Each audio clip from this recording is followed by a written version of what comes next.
Well, there they are. Some of the tobacco I bought yesterday. A shock to the system, I have to say. There's my two. There's the pipes of last night. Moving around some more tobacco there. There's the box going to Italy. There's a couple more things to go in it. And there, I hope you can't see the address. It's my terrible camera. That's going to Canada. Okay. So they are getting done. Yeah.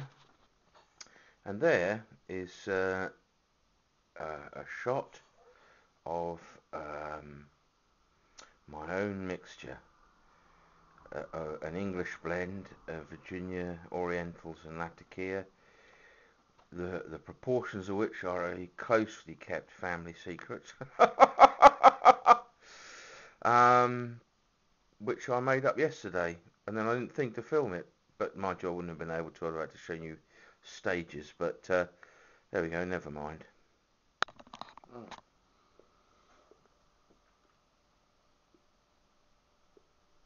Well, good morning. It's the middle of the week, so I thought I'd make a video. I'm not seeing the professor until tomorrow evening. We're going to a meeting, so it won't be an opportunity to drink lots of proper beer and talk a load of old rubbish and whatnot. So anyway, but he will be appearing soon, I promise you.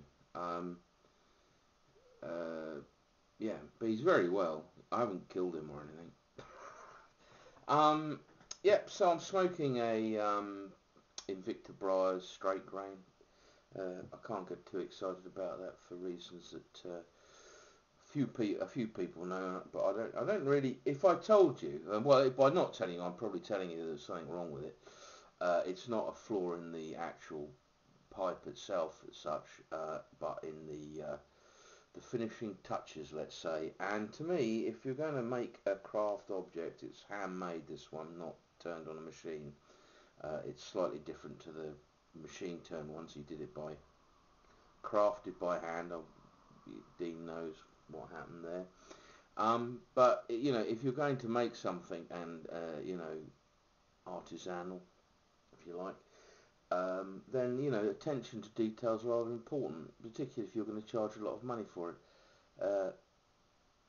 Attention to detail in the case of this pipe was not forthcoming, and I'm not, you know, I like the pipe, and the pipe smokes perfectly well, which is ultimately what I'm after. I'm not after something that looks good but smokes badly. But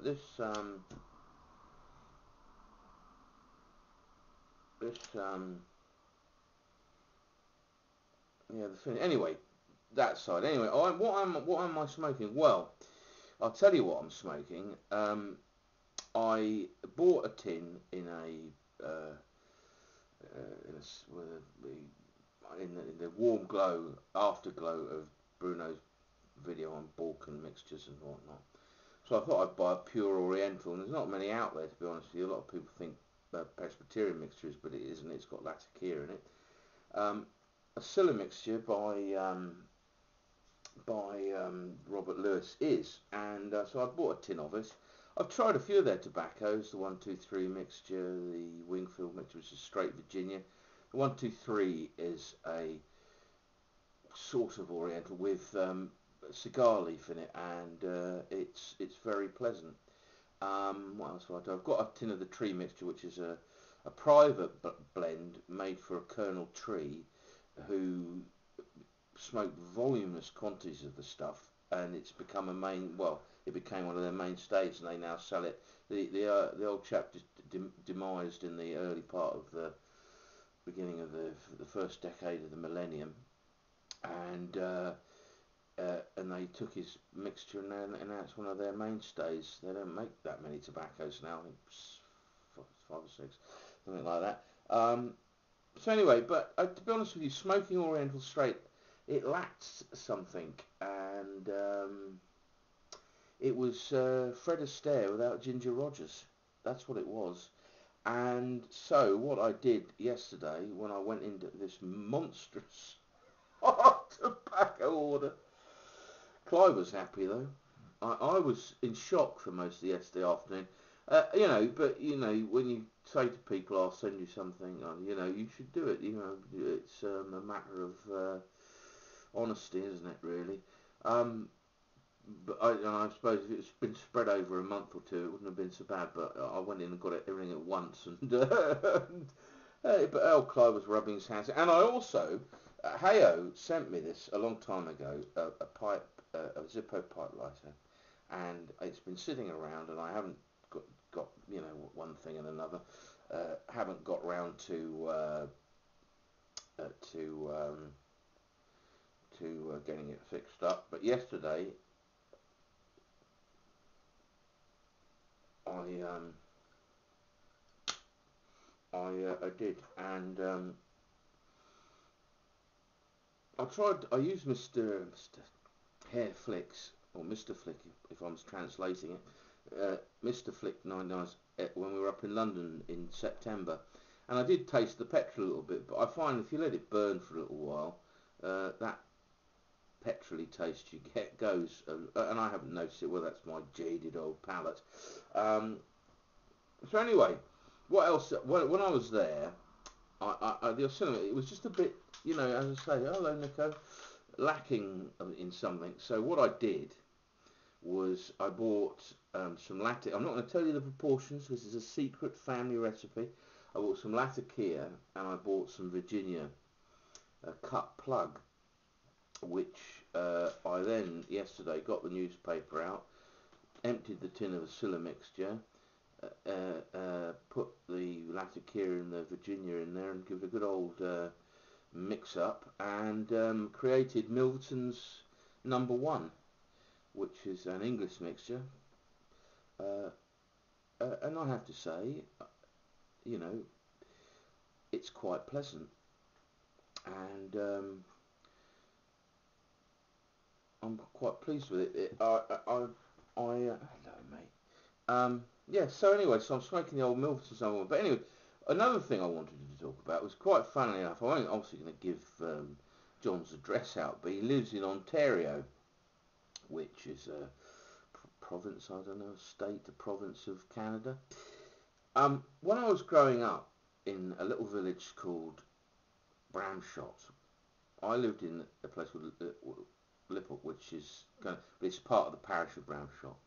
Um, when I was little, there was a lovely old bit of ground, a massive bit of common ground, and trees, and there's lakes there, and it was called Ontario. And when you're a kid, it's just the name of the place. It didn't sort of register any connection with Canada. Um, but as I've got older, we used to go up there quite a bit, and coming up to Ontario, and I never really thought about it. And it was a little while ago now. I was watching a program about uh, Canadian veterans of the First World War. And it turns out the place was called Ontario for a reason, because I knew that there's a connection between the parish of Bramshot and the Canadians, as there are Canadian war graves in the cemetery, quite a number, victims of not of the war itself, but victims sadly of the flu pandemic that came about in 1918-19. And it was basically, I knew it had been an army camp as well, and there's maple trees planted up the middle of the road, what's the old A3, which has now been bypassed,